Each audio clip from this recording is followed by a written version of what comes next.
Hello, अस्सलाम वालेकुम।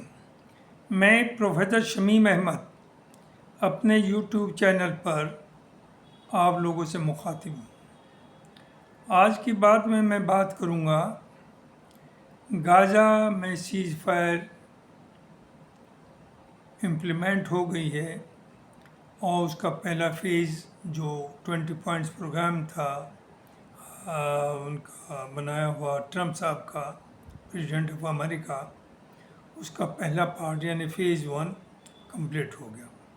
Phase 1 में ये था कि गाज़ा वो फोर्सेस कुछ पीछे हटेंगी इजराइल की, और गाज़ा में जो उनके बंधक थे वो उन्हें छोड़ेंगे, और जो प्रिजनर्स जेल में थे फ़लस्तीन 2000 के आसपास, उन्हें वो छोड़ेंगे। वो चीज़ पूरी हो गई है और दोनों तरफ बेहद खुशी की लहर है। गाज़ा में भी लोग बेहद खुशी हैं, उन्हें थोड़ा रिलीफ मिला है, और जिनके लोग किडनैप हुए थे इज़राइल में, वहाँ भी जब पहुँचे तो वहाँ बहुत ही अच्छा एक माहौल, खुशी का माहौल, लोग बहुत खुश थे। और ये एक बहुत बड़ी चीज़ है। Certainly you may differ with anybody on so many points, लेकिन जो अच्छी बात है उसे एक्सेप्ट भी करना पड़ेगा। गाज़ा में 2 साल तक ये मैसेकर चला, लेकिन उसे रिजॉल्व किसने किया? रिजॉल्व ट्रंप ने किया। अगर ट्रंप इंटरवीन ना करते तो वो रिजॉल्व ना होता, और जो इजराइल की नीयत थी, जो ऑफ कोर्स उसमें और भी लोग थे, वो पूरा होता। एनी हो, बार बार कहा जाता है, हर आदमी उसे कंडेम कर रहा है कि 7 अक्टूबर 2023 में जो हमास ने अटैक इजराइल के ऊपर किया था वो एक टेररिस्ट अटैक था। मैं ये समझता हूँ कि टेररिस्ट अटैक नहीं, बल्कि जो वो तकरीबन 17 साल से 2006 से जो सफ़र कर रहे थे, वो उन्होंने अपने हकूक़ के लिए, लोगों को जगाने के लिए, दुनिया को जगाने के लिए ये एक हार्श स्टेप लिया। मेरे ख्याल से सभी को मालूम है कि 2006 में फ़लस्तीन में इलेक्शंस हुए, और इलेक्शंस में थम्पिंग मेजॉरिटी से हमास, जो उनकी पॉलिटिकल विंग है, वो जीती। लेकिन इज़राइल, अमेरिका और अरब्स सभी ने मिलकर तय किया कि इन्हें पावर नहीं दी जाएगी। लिहाजा ये हुआ कि गाज़ा के ऊपर हमास ने कब्ज़ा किया और उन्होंने अपनी हुकूमत चलाई, और वेस्ट बैंक जो दूसरा हिस्सा है फ़लस्तीन का, उसमें महमूद अब्बास साहब को एक फ़लस्तीन अथॉरिटी के नाम से उसका सदर बना दिया गया कि वो वहाँ पर एडमिनिस्ट्रेशन चलाएगा। 2006 से 2023 तक जब इन्हें ये सब कुछ करना पड़ा गाज़ा के लोग, हमास के लोगों को, वहाँ पानी भी, बिजली भी, खाना भी, दवाइयाँ भी, जो उनका मिनिमम रिक्वायरमेंट था उससे 20-30% कम ही पहुँचाने देता था इजराइल। और लोग किस तरह से वहाँ तड़प रहे थे, किस तरह से सफ़र कर रहे थे, और पूरी दुनिया इंक्लूडिंग अरब्स चुपचाप बैठे हुए थे, कोई बात ही नहीं कर रहा था, ना उसे रिजॉल्व करने का। जो सब ब्लॉकेड लगा रखा था इजराइल ने चारों तरफ कि कहीं से भी कोई चीज़ नहीं पहुंच सकती, और जो जाएगी वो उनके थ्रू जाएगी, ये उन्होंने 2023 तक कर रखा था। तो उसके ऊपर पूरी दुनिया चुपचाप सोई हुई थी। आखिर मरता क्या नहीं करता, जब उनके बूढ़े लोग, बच्चे लोग, औरतें, मर्द, they were suffering like anything for how many years, 2000 से 2023 तक। तो 7 अक्टूबर को इन्होंने ये कदम उठाया। नो डाउट इनोसेंट्स को मारना या बंधक बनाना वो जायज़ नहीं किया जा सकता, लेकिन आप इसे टेररिस्ट अटैक नहीं कर सकते। टेररिस्ट अटैक तो वो है जो कि इजराइल कर रहा था वहाँ, अब से नहीं, 50 साल से, जब से 1948 से ये बना है, उस वक्त तो तक से जो जुर्म हो रहा है, फ़लस्तीन के लिए, कि 1948 में लाखों आदमियों को, फ़लस्तीन को उनके घर से निकाला गया, and they have no right to return back, वो वापस भी नहीं आ सकते। एनी हाउ, ये एक प्रिटेक्स्ट था 7 अक्टूबर 2023 का, और उसमें ये भी लगता है कि शायद कहीं कोई जानबूझकर तो ये नहीं कराया गया, क्योंकि जो इजराइल इतना पावरफुल माना जाता है, जिसकी इंटेलिजेंस दुनिया उससे मदद लेती है, उसे ये पता ना चले कि हमास के लोग एंटर हो गए और उन्होंने कितने 100 लोगों को 500 समथिंग बंधक बना करके ले गए और ये सोता रहा। तो इससे ये भी शक होता है और सर्टेनली कि इसमें उसने इन्हें मौका दिया है जिससे कि इस प्रिटेक्स्ट पर वो इन्हें ख़त्म कर सके। लिहाजा वही हुआ 8 अक्टूबर 2023 से और इधर 7 अक्टूबर 2000 या 6 अक्टूबर 2025 तक जिस तरह से मैसेकर हुआ, जिस तरह से जेनोसाइड हुआ, जिस तरह से इनोसेंट लोगों की किलिंग हुई, पूरा इंफ्रास्ट्रक्चर ख़त्म कर दिया, हॉस्पिटल्स, स्कूल्स, कॉलेजेस, मस्जिदें और रेजिडेंशियल एरिया, ये कहा जाता है कि 98% डिस्ट्रॉय कर दिया गया। वो रहने की जगह बची ही नहीं। लेकिन दूसरी तरफ ये भी है कि जो इतनी बहादुर अपने को समझते हैं इजराइल, वो उन्हें सब बर्बाद करने के बावजूद भी जो बंधक थे उन्हें लोकेट नहीं कर पाए, उन्हें छुड़ा नहीं पाए। तो हमास को जाहिर है फ़लस्तीन को तो बर्बाद कर दिया। दूसरी तरफ अमेरिका हो या यूरोपियंस हो या इजराइल हो, इन सब की ये सोच है कि पहले तो मुल्क को जहाँ भी इन्हें बर्बाद करना है, ख़ास तौर से मुस्लिम मुल्क, चाहे वो इराक़ हो, चाहे अफ़गानिस्तान हो, चाहे वो लीबिया हो, क्यों, या उधर दूसरी तरफ भी वियतनाम हो, कंबोडिया हो, जापान 47 में हो, कि जहाँ इतना डिस्ट्रक्शन कर दीजिए, इतना बर्बाद कर दीजिए कि जिस हैसियत में वो आज हैं उन्हें उसमें वापस आने में 100 साल लगे। लिहाजा जब 100 साल लगेंगे, उन्हें पैसा चाहिए, तो वो पैसा फिर अमेरिका मदद करेगा, यूरोप वाले मदद करेंगे, और वहाँ की सरकार जो होगी, पपेट सरकार होगी, उनका आदमी बैठ जाएगा। यही इन्होंने महमूद अब्बास को बैठा करके किया। और महमूद अब्बास के रहते हुए जो इनका अपना आदमी था, जो इजराइल का एजेंट था और है, उसके बावजूद वहाँ भी कत्लेआम चलता रहा, वहाँ भी लोगों के घर गिरा करके कब्जा कराते रहे, कॉलोनीज बनाते रहे, ये सब हुआ। तो ये कहना कि 7 अक्टूबर 2023 का एक टेररिस्ट एक्ट था, बिल्कुल वो गलत है। वी डू एग्री कि इनोसेंट लोगों को नहीं मारना चाहिए, चाहे वो कोई भी रिलीजन का हो, किसी भी मुल्क का, लेकिन उनकी मजबूरी थी। बहरहाल दुनिया जागी और ट्रम्प साहब को भी एहसास हुआ और बहुत सही उन्होंने असेस किया। उन्होंने देखा कि यार ये क्या हो रहा है। वो तो अमेरिका तो हर वक्त इजराइल के बैक पे खड़ा है। और जहाँ तक गाजा को ख़त्म करने का मामला था, उसमें पूरा यूरोप, अमेरिका और इवन अरब कंट्रीज़ की मिली भगत थी। सब ने ये तय किया हुआ था कि इस मुल्क को ख़त्म करके इजराइल को दे दिया जाए, जिससे कि, और ये ख्वाब देख रहे थे कि उसके ये होने के बाद पूरे मिडिल ईस्ट में बहुत शांति हो जाएगी, सिर्फ ईरान बचेगा, उससे हम निमट लेंगे सब मिल करके। चूँकि अमेरिका और इजराइल ने अरब्स के दिमाग में ये बैठा दिया कि ईरान सबसे बड़ा थ्रेट है आपके लिए।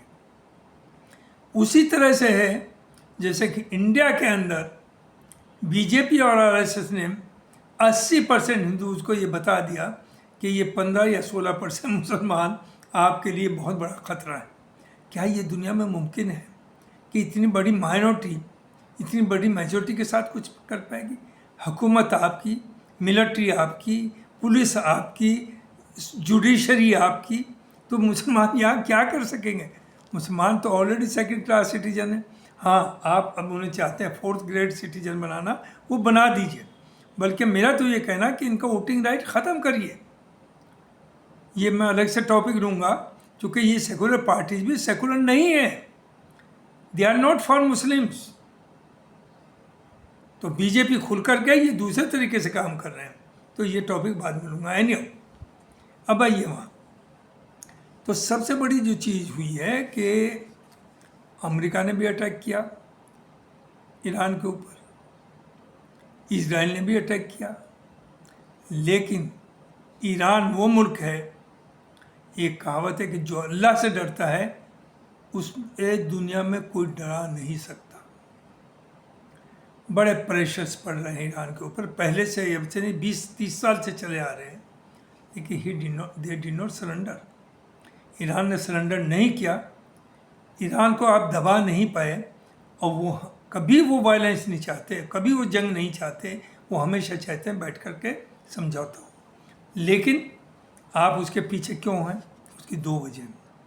एक तो आप नहीं चाहते पाकिस्तान तो बाई चांस हो गया कि कोई दूसरा मुस्लिम मुल्क ख़ास तौर से मिडिल ईस्ट में न्यूक्लियर पावर बने, वो ईरान बनने जा रहा है, उसने काफ़ी काम कर लिया। तो एक तो आप उसे ख़त्म करना चाहते हैं। दूसरी चीज़, जो अरब की वेल्थ है उससे जिस तरह से आप लूट रहे हैं, यानी आपको गिफ्ट में जहाज दिए जा रहे हैं, कितने एक्सपेंसिव,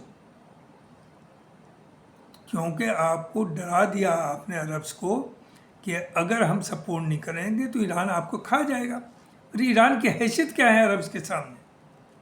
और ईरान ने कभी ये बात नहीं करी कि हम अरब्स को नुकसान पहुंचाएंगे।